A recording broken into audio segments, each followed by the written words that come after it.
American Social Innovation Conference. So what I've tried to do, it was a really interesting conference. It was really intimate and small. It was 2 days worth of social design goodness, and I'm going to try and squeeze that down into like 10 minutes. So here are my key takeouts.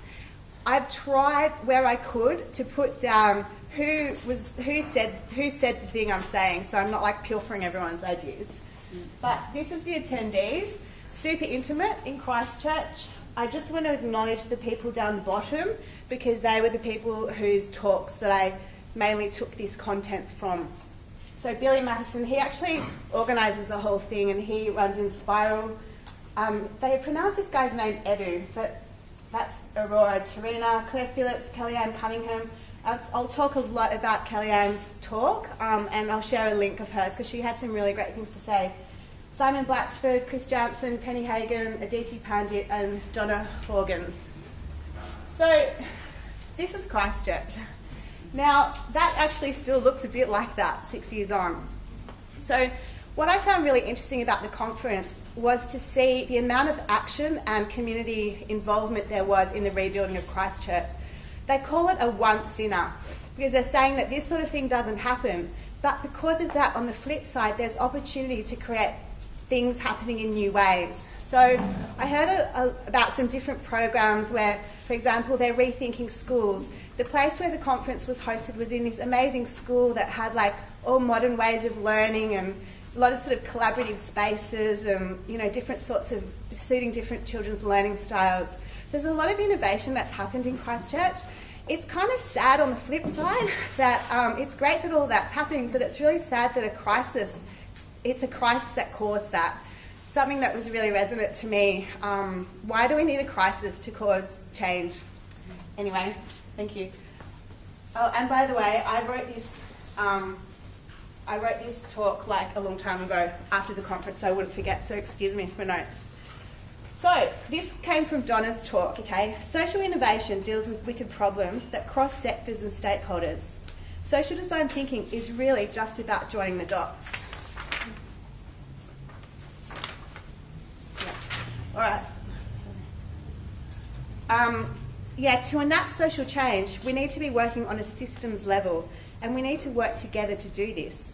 To create the sort of change we want and we need, working together is a non-negotiable.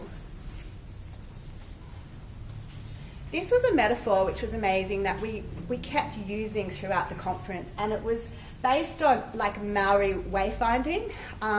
So, you know, there was a lot of travelling looking for islands in the Polynesian cultures. So a lot of that sort of metaphor was used a lot to explain like the social innovation space. Because with social change, we are in the business of wayfinding. Wayfinding is about finding your way, where you kind of know where you're going. You're kind of close to the island, but you can't rely on maps. You have to rely on a general direction and good hunches. To wayfind, we need alertness. We need alertness to adapt and to change course. We need to learn our way through the journey. We need vision. We need to know and to agree what the island looks like, so we know it when we see it. We need to foster an evaluative culture so that we know we are getting closer. We have to test and we have to learn. We need to be comfortable in ambiguity and not get hooked on certainty. Think sustainably. We need long-term investment, not short-term pilots. We need to build capacity in communities to lead change. Social innovation is very different to commercial innovation, as it usually involves people that are traditionally excluded from decision-making processes. And it's our responsibility to create self-efficacy and capability. Just inviting people to the table doesn't mean there is equity of power.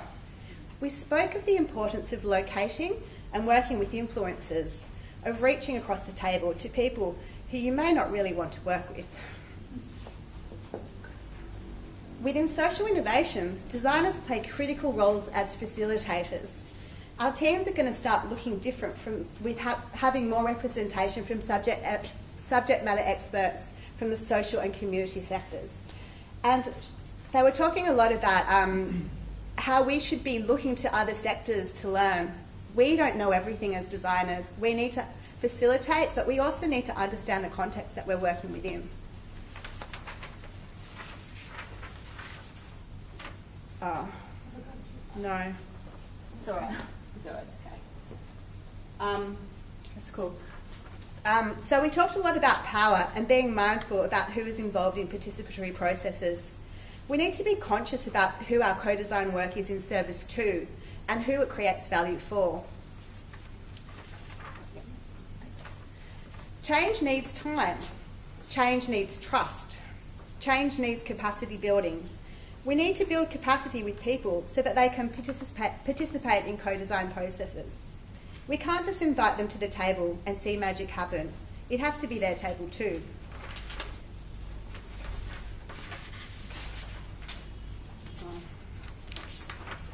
All right. We spoke of love. We spoke of trust. We spoke of cultivating safety. We spoke about learning and how design for social innovation requires reciprocal learning. It demands we create trust and safety. We need curiosity. We need to show respect, always, to everyone involved. We need to make everyone feel loved and safe if they are to open to our processes. We need to help disenfranchised people to find their voice. This takes time. We need capacity building before labs. Self-efficacy needs to be a conscious outcome for sustainable social change. We need to have empathy for people. Yes, we know this, but we also need to have empathy for the system. Change is disruptive, and we need to have empathy for those working within existing systems. And we need to understand how to work within the system in order to change it. We need to understand how decision-making works and a much better understanding of the sectors we are working within.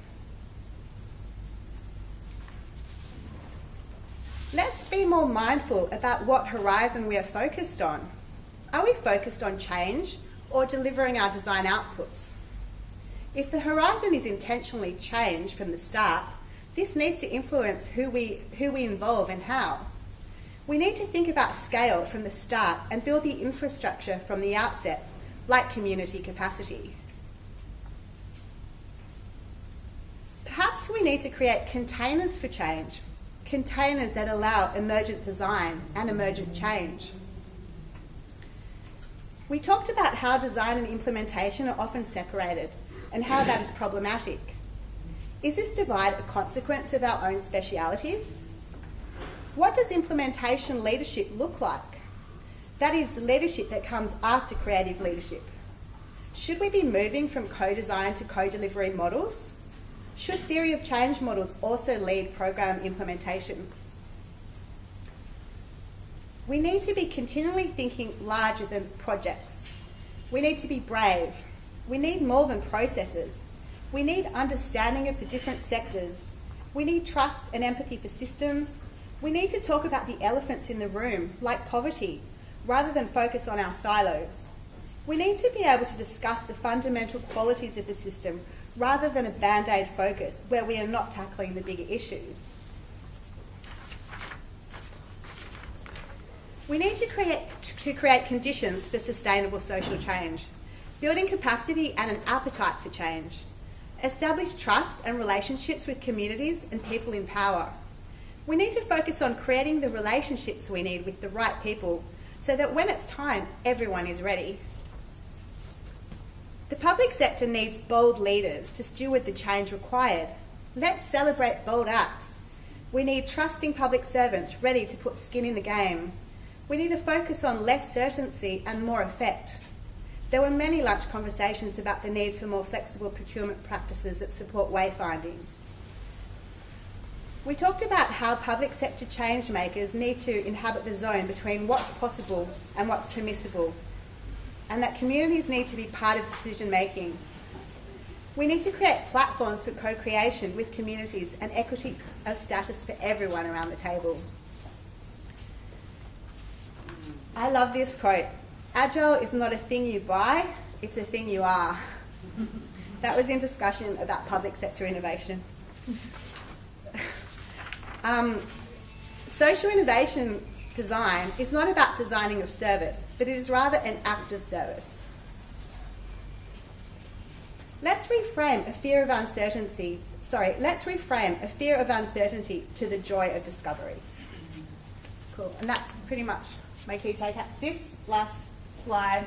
Kellyanne Cunningham, she gave one of the keynotes, and I've referred to her a lot, and I've made a bit.ly link so it's easy to write, but I highly recommend her article, just talking about, you know, self-efficacy and how we need to involve people more in better ways.